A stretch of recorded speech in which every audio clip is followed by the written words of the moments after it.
Hello, hello, hello, Facebook family and friends. Good afternoon. Hello, welcome. Welcome to Wisdom Walk number 60. Oh, I've saved number 60 for a very, very interesting one. So, this is called It's No Longer a Dream. So, let me make sure I'm getting full attention. Seems like the service up here is a little bit off today. So, I'm not going to actually walk. I'm going to actually sit here because this is a very, very important address. This is number 60.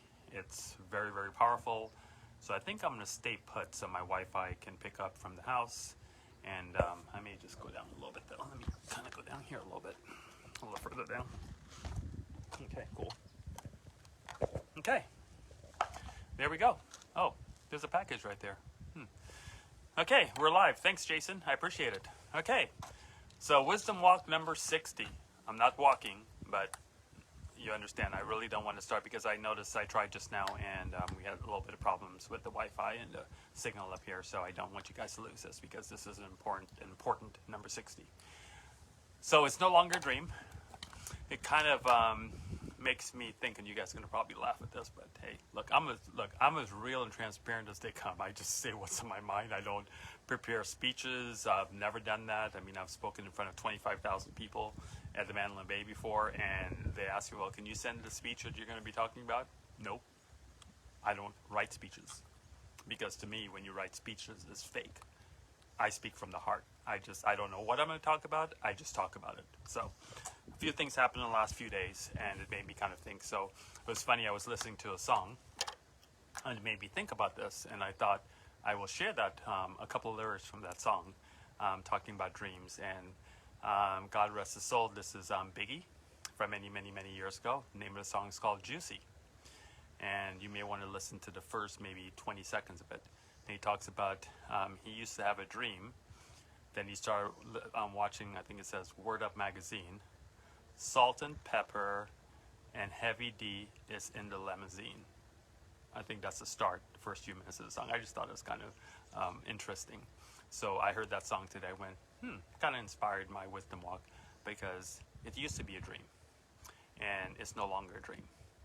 January 7th, 2021, when I did my first walk. It wasn't even a wisdom walk. We didn't even title it a wisdom walk. In fact, it was a couple of days after we launched Daisy.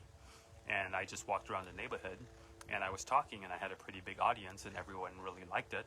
And I started getting a lot of messages and a lot of thoughts about that was really, really, really good. And I went, maybe we should do this more often. And maybe I should do this every day or every couple of days or a few times a week.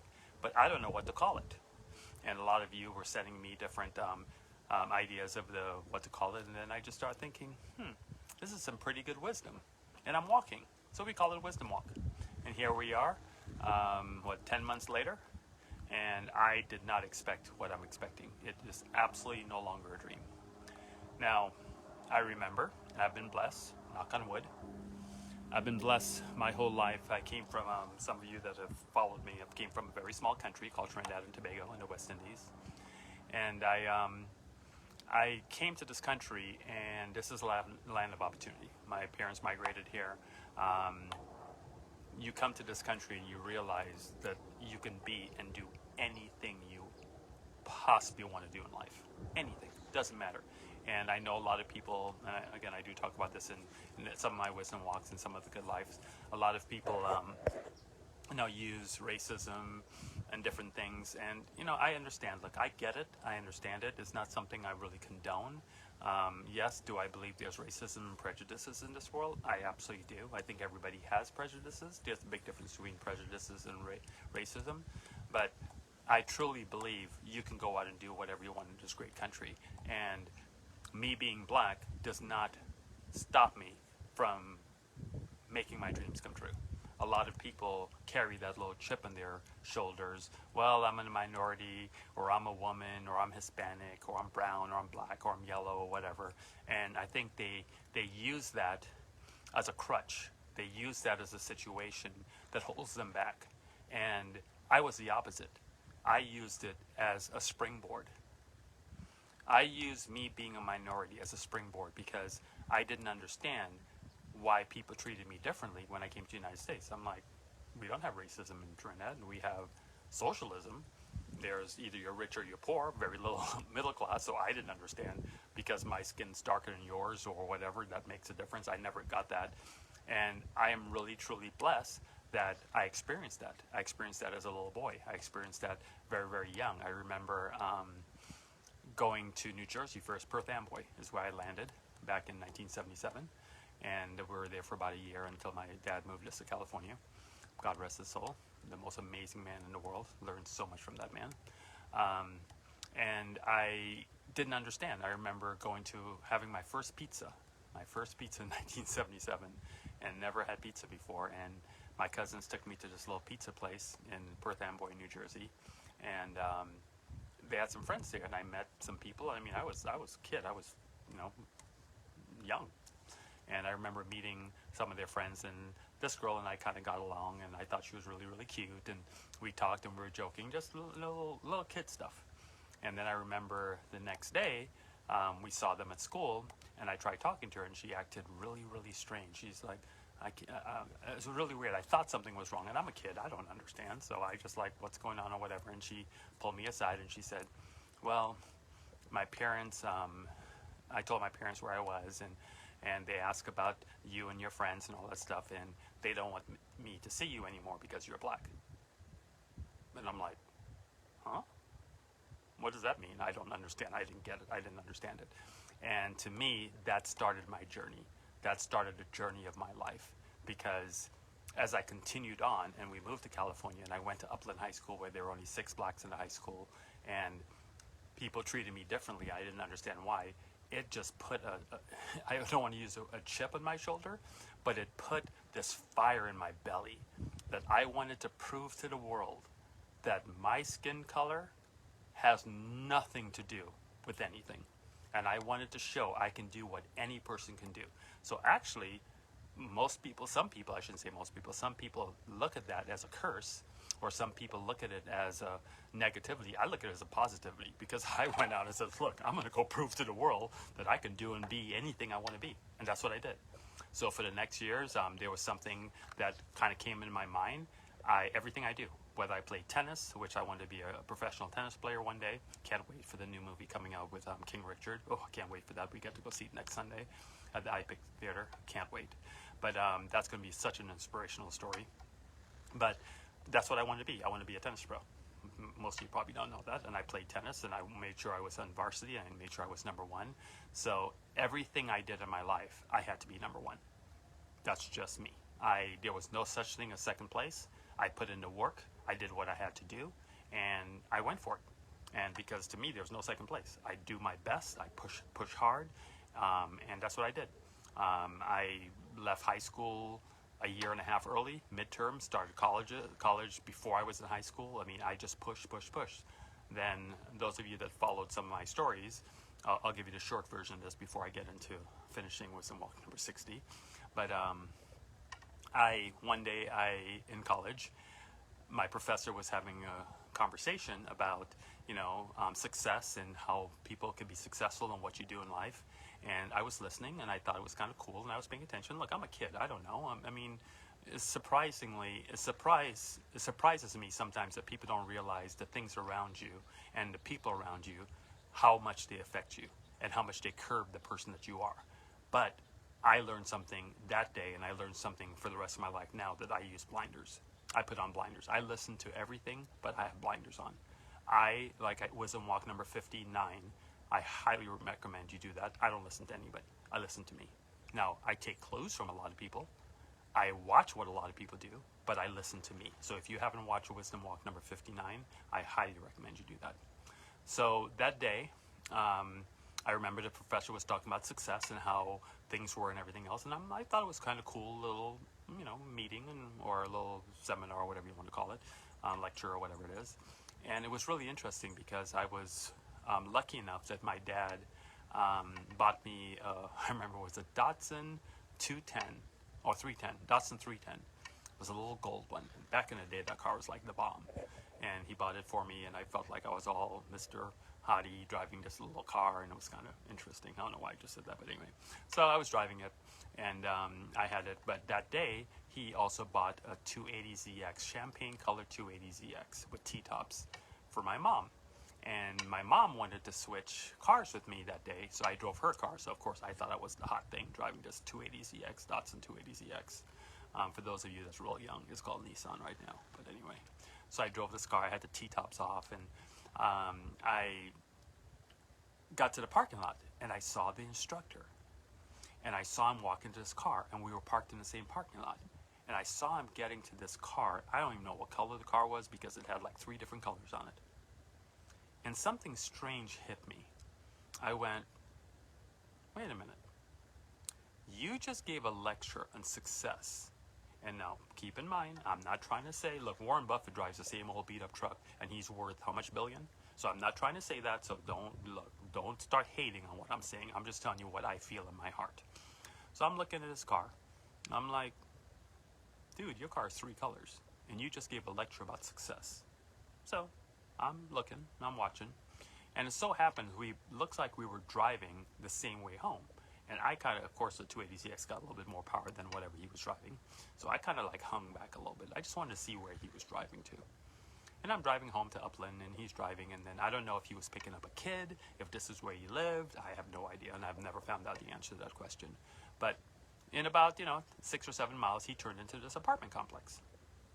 Again, I don't know if he's picking someone up, visiting someone, or if that's where he lives. I don't know. But something struck me that day. I went, if he lives in that apartment and he drives a car that's 3 different colors, and he just gave me a speech about how to become successful, so I don't know. I'm sorry, I just lost you guys for a second. So I don't know what made me think that way, but that was the beginning of me leaving college. My dad was furious because he's like, you're dropping out of classes. I'm like, college is not for me because the stuff I'm learning doesn't work for me. So I jumped into the car industry. I called a friend of mine because I used to purchase my dad had a construction company. So I used to, at 15 and 16 years old, I would actually go and negotiate the deals for my dad from, the place was Ontario Datsun, Southern California. Brian Trevino. How weird you remember names and remember things like that. And I will go and negotiate it, and then my dad will come sign the paperwork and do it. And I was like this little adult, and I was doing what I was doing because, again, I pushed myself very, very hard because the society or people around me made me feel I was different because I was black, and I didn't understand that. So I had to show you that I'm no different from you. So that was my pushing power, okay? So I would go negotiate the deals on the cars, and I'll do all that stuff. And then after that little incident with my teacher, I called Brian Trevino. I says, hey, by that time, I think that was just before my 18th birthday. I called him. I said, I want to come sell cars for you. And he says, there's no way. He goes, if you do that, your dad will kill me. I went, no, he'll be okay. He goes, no, you don't understand. So, of course, with my personality, I go down and I meet him. I says, I'll tell you what.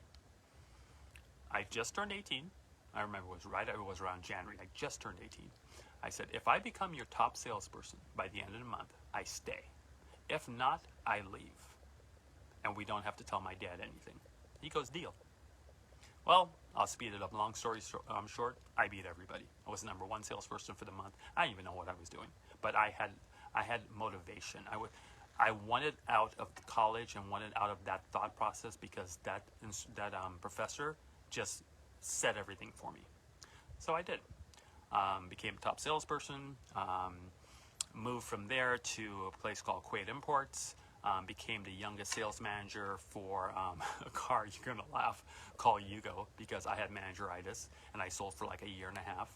And I told the owners, look, I'm your top salesperson. I need to be a manager. And they said, you're like 19 years old or 20 years old. You're not going to be a manager. I said, yes, I am.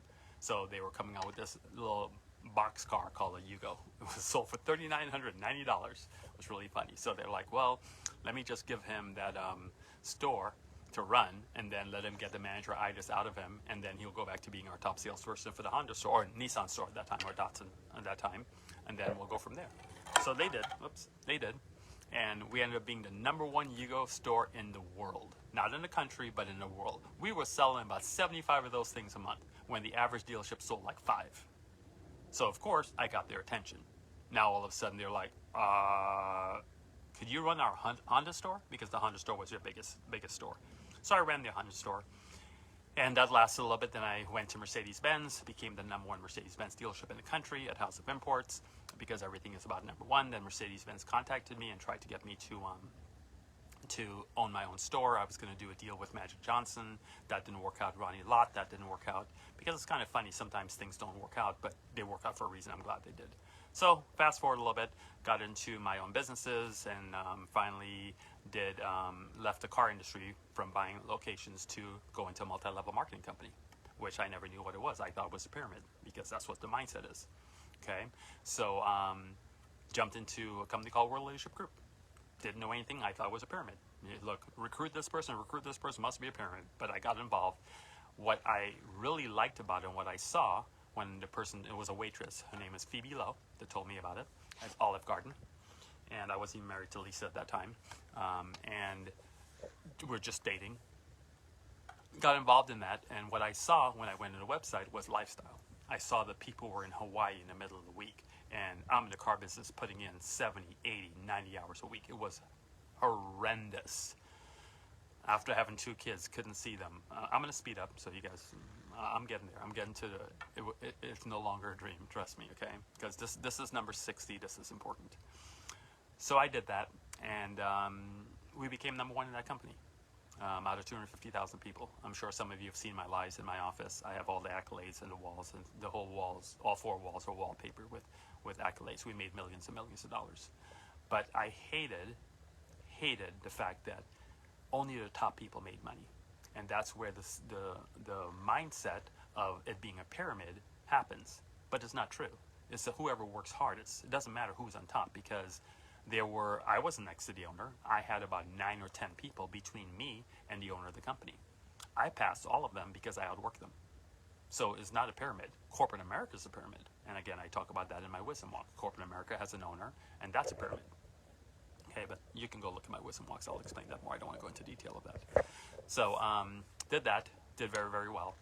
And the company went out of business after about 6 years, but Lisa and I did very well. We got married by that time, and we did well. We traveled the world, rented private islands, private jets, the whole bit, and then the company went under. So I took a few years off, didn't do anything. We had enough funds, we were good. And then I missed the fact of people helping people. That was really a problem for me. So about 5 years ago, I wrote a statement and put it on my office wall that says 1 million people earning $500 a month and thousands becoming millionaires. And I had no idea how I was going to do that, but it's been on my wall for 5 years, and it's still there today. And I figured, hey, God will lead me to the way to do this and help me do that. So we dabbled in a couple things. I opened up a couple companies, a windshield repair company, streaming company, a few things. But it was like, we had a great life, but it was so much work. The car business was so much work. WLG was so much work. I mean, we worked and worked and worked, and I didn't have the happiness. So to me, it wasn't really a dream. You know, it wasn't Word Up magazine, like Biggie will say.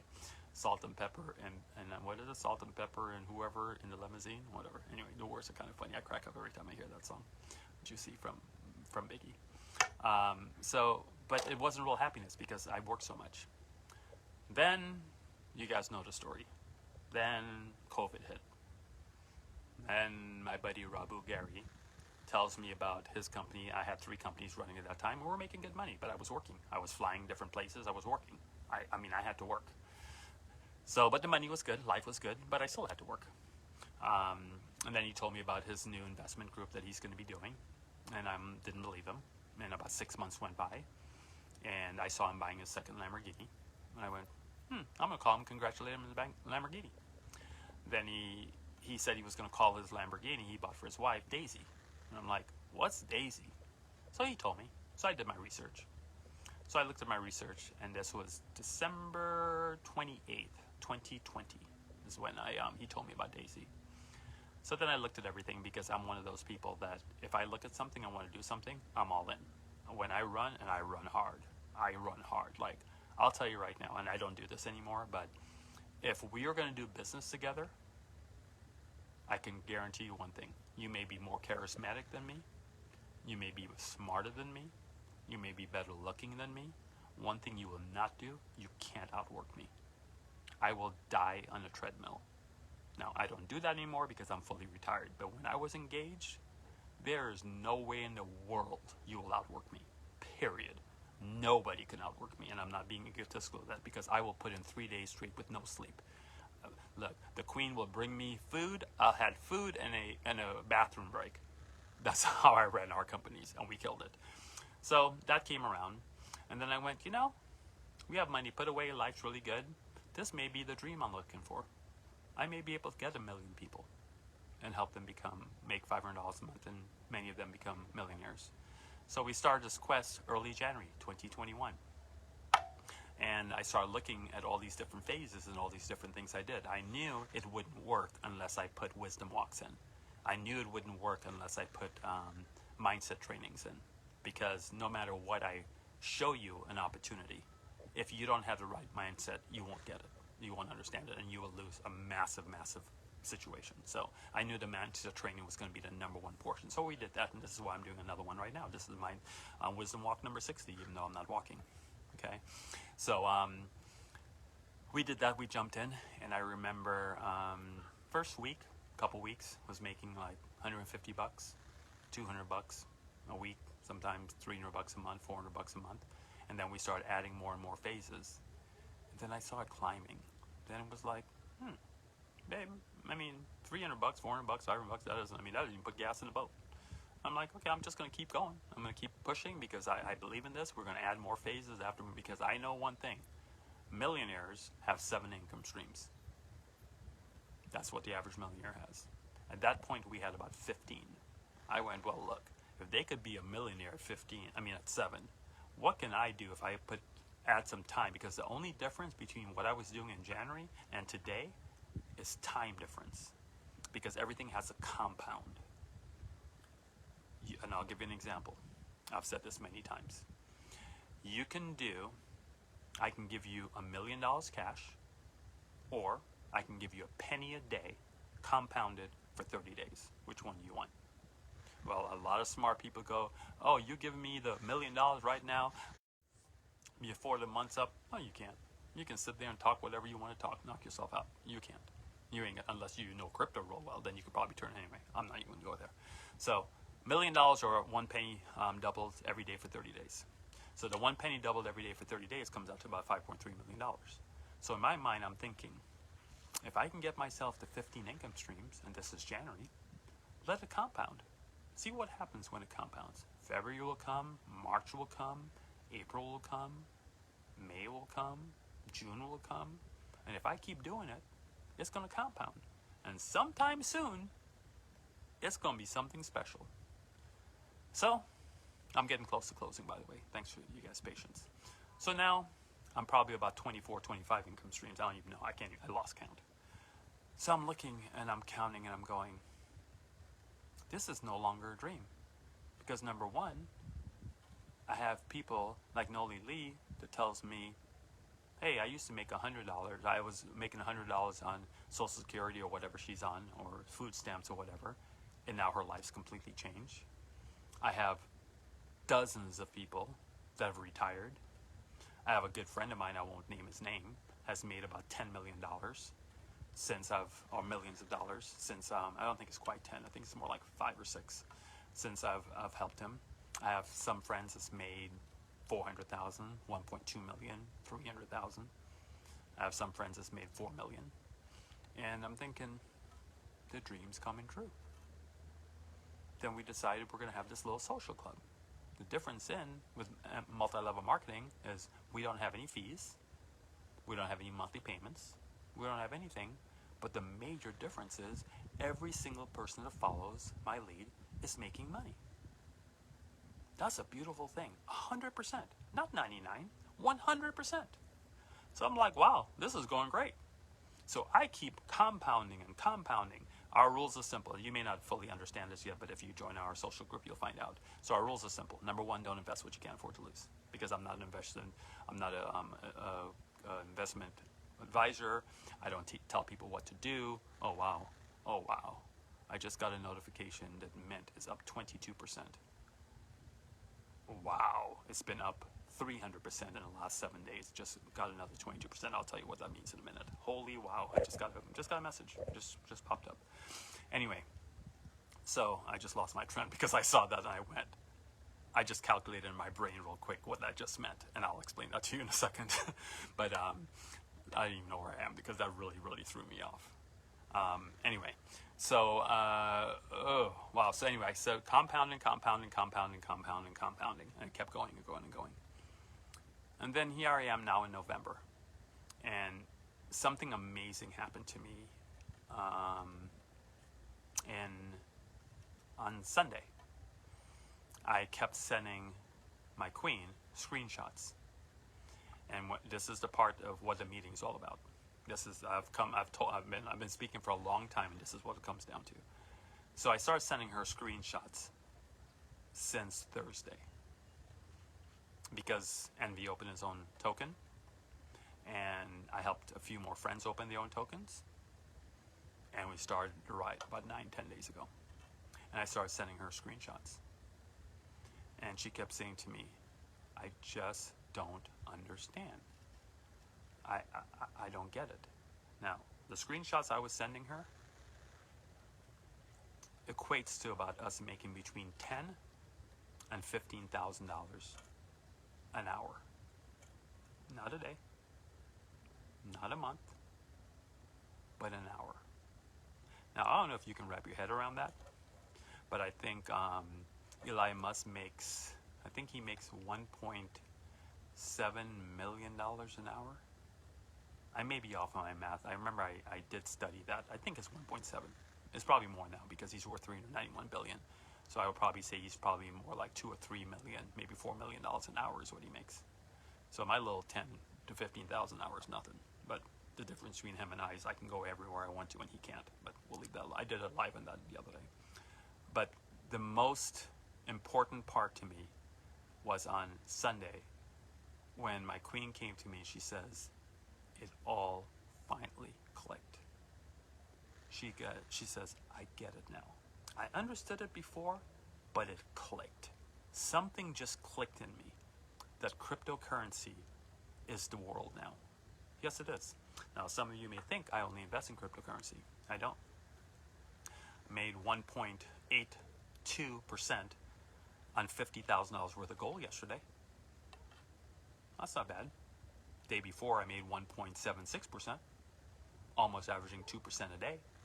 So that would be about 55-60% per month on gold.